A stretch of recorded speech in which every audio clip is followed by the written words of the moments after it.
Buenas tardes, mundo.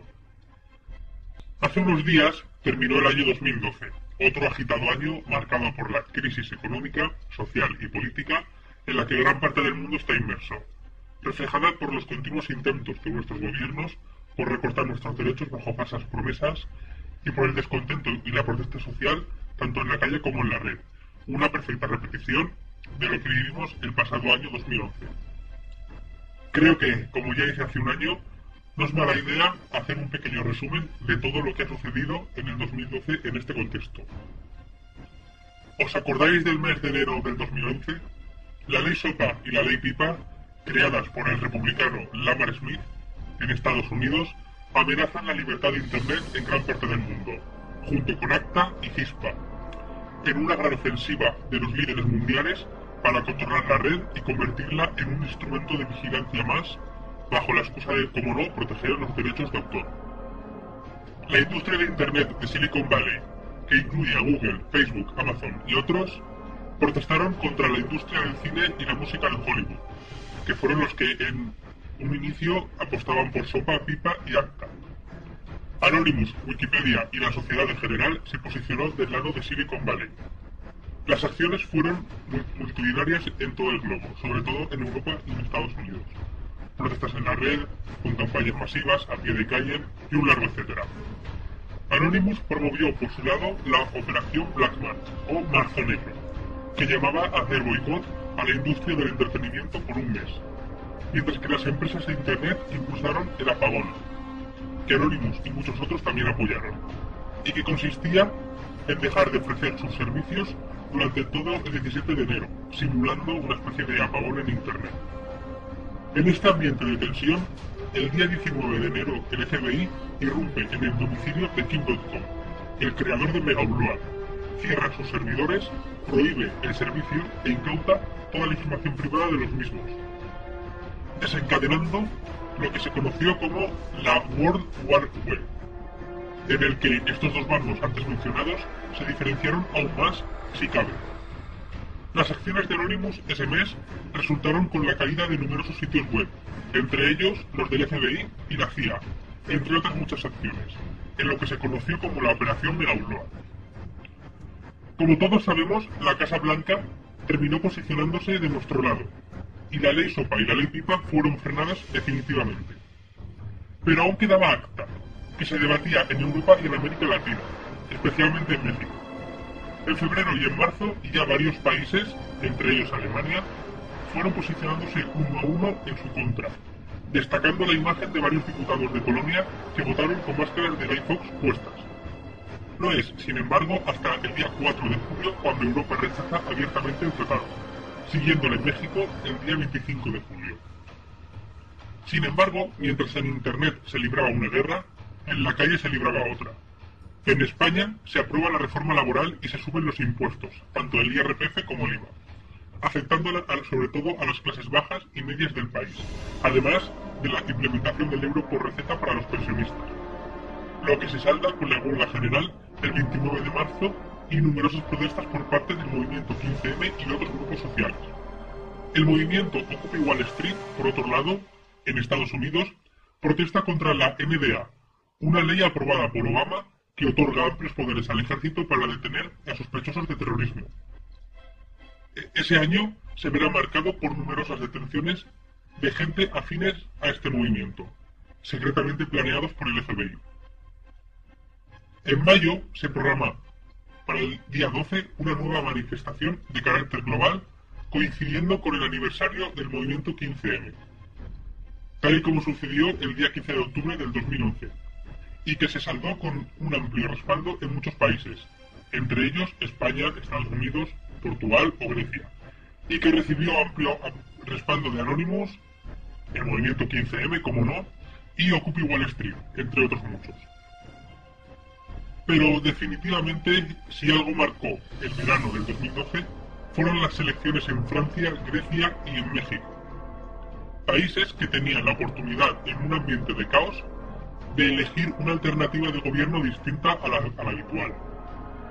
En Francia se dio un vuelco electoral con la victoria socialdemócrata de François Hollande, rompiendo la tradicional alianza entre Sarkozy y Merkel, que son los que apostaban por los recortes sociales para la recuperación económica y que son culpables de manera indirecta de lo que sucede en España y en Grecia.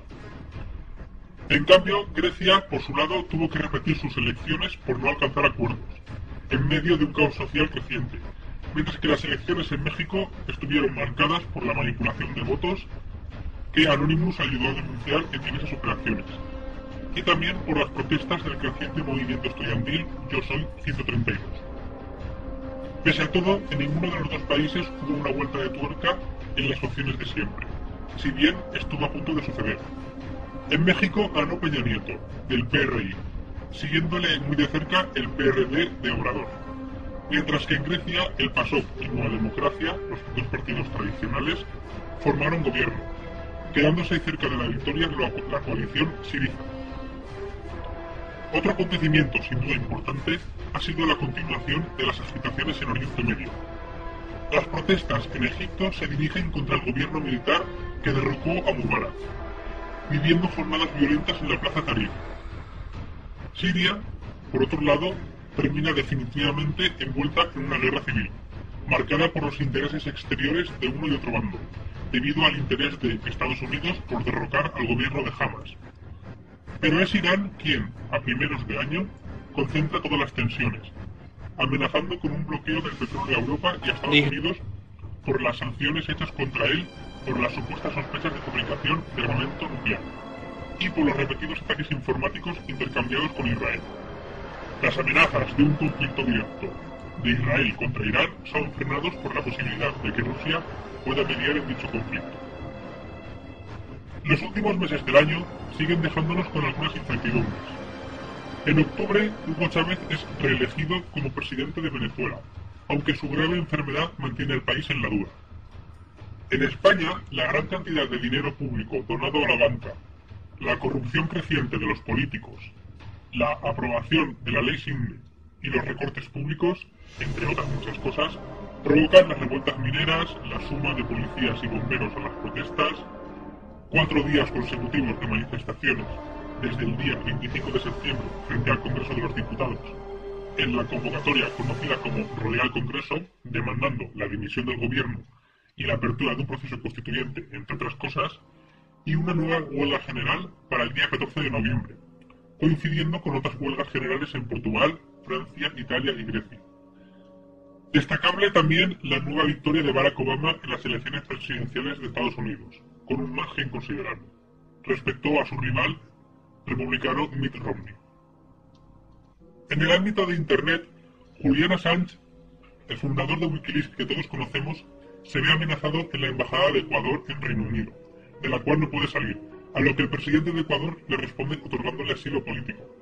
Tras numerosas detenciones, Anonymous vive algunas horas bajas este año, aunque destacan operaciones en México, Estados Unidos, Argentina y España. Destacable la apertura de Tyler, el portal de filtraciones de Anonymous, como alternativa a Wikileaks, así como el distanciamiento entre Anonymous y Julian Assange por varias diferencias, así también como la planificación del Project Mayhem 2012. Por otro lado, el proceso contra Megan Load se ve lleno de inconvenientes, hasta el punto en el que Kim.com queda libre para llevar su nuevo proyecto, Mega y Megabox, en sustitución a Megan Load, y que promete revolucionar el mundo de la música y del almacenamiento en red para el mes de enero. En diciembre, Europa rechaza finalmente volver a reconsiderar la votación de ACTA, dando por concluida esta etapa.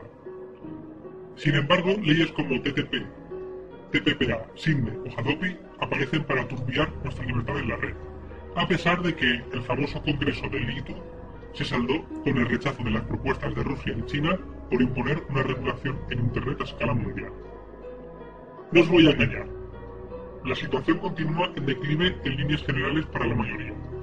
En España la situación es cada vez peor, con un paro creciente y un gobierno en manos de líderes europeos con desahucios cada día, suicidios, violencia policial, pero el resto de los países no parece que vayan mejor.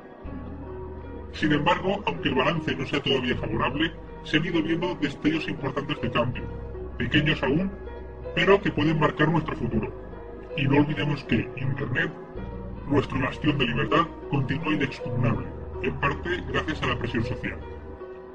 Sé que el pesimismo está haciendo mella en muchos, y el escepticismo hacia movimientos como el 15M o Anonymous lo hace con él. Pero en la constancia está la clave. Pese a la incertidumbre, no podemos dejar de luchar por aquello en lo que creemos. O al menos yo no dejaré de hacerlo. Os deseo a todos feliz Navidad y feliz año 2013 a todo el mundo. El conocimiento es libre. Somos más que Anonymous. Somos legión, unidos como uno, divididos por cero. No olvidamos, no perdonamos, esperamos.